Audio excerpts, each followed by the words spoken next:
महाराज जी, गीता में भगवान श्री कृष्ण जी कहते हैं कि मेरा स्मरण कर और युद्ध कर, अर्थात कर्तव्य कर्म भी कर और युद्ध भी कर। यदि भगवान का स्मरण करेंगे तो महाराज जी कर्तव्य कर्म ठीक नहीं होगा, और कर्तव्य कर्म में मन लगाएंगे तो भगवान का कैसी बात करते हैं? ऐसा कैसे हो सकता है? ऐसा कैसे हो सकता है? ये आपने अभी अभ्यास नहीं किया इसलिए ऐसा है। अगर अभ्यास, भगवान ने गीता जी में ही कहा है, अभ्यास योग युक्तेन चेतसा नान्यगामिना। आप जो भी कार्य कहो हम वही कार्य करेंगे। फावड़ा चला के जो आपसे बात कर, हम आपसे बात कर रहे हैं, हमारा भजन चल रहा है, आप जान पाओगे। हम आपसे बात कर रहे हैं, हमारा भजन चल रहा है, विश्वास कीजिए हमारी इस बात पर। हम आपसे बात कर रहे हैं, हमारा भजन चल रहा है, हमारा चिंतन चल रहा है प्रभु का। जैसे आप हमारी बात सुन रहे फिर भी अंदर कुछ चलता रहता ना, उस जगह भजन चलना चाहिए, उस जगह भजन चलना चाहिए। हम बड़ी एकाग्रता से जो कार्य कहोगे वो कार्य करेंगे और भजन एक सेकंड के लिए भी नहीं रुकेगा। तो अभ्यास योगी युक्तेन चेतसा नान्यगामिना। जैसे हमसे कहा जाए कि आप यहाँ निशाना लगाइए तो हम आंख खोल के भी नहीं लगा सकते, लेकिन अगर निशानेबाज है तो पीछे से भी शूट कर देगा। क्यों? उसने अभ्यास किया है। अभ्यास का, आपका अभ्यास कमजोर इसलिए आप ऐसा कहते हैं। जो कर्म करते ना, जब पूरा हो जाता है ना दिन, तब तो कर्म समर्पित कर देते हैं, पर वो लगता है पूरे दिन में क्यों भगवान को याद नहीं किया, कर्तव्य में ही लगे।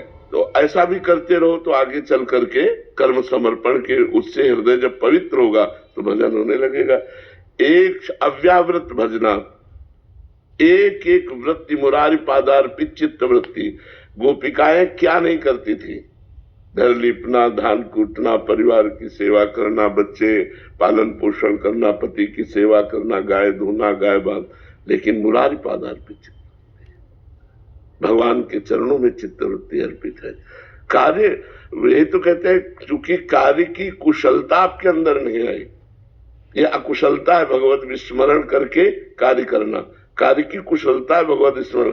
बड़े अच्छे से रोटी बनाते हुए, झाड़ू लगाते हुए, फावड़ा चलाते हुए, अब जैसे लैपटॉप चला रहे हैं और हम भगवान के हैं, हमारा आश्रय है, तो लैपटॉप चलाते हुए आश्रय चला जाएगा क्या? क्या हम अपने शरीर का स्मरण करते हैं? क्या हमारे शरीर का भी स्मरण होता है? दोनों उत्तर दे दीजिए। यह है स्मृति।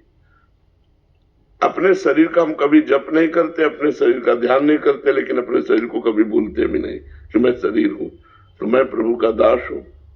ये बैठ जाए हृदय में तो हर समय भजन होता रहेगा, हर समय चिंतन चलता रहेगा। इसीलिए अभ्यास कर, भगवान ने लिखा है, अभ्यास योग युक्तेन चेतसा नान्यगामिना।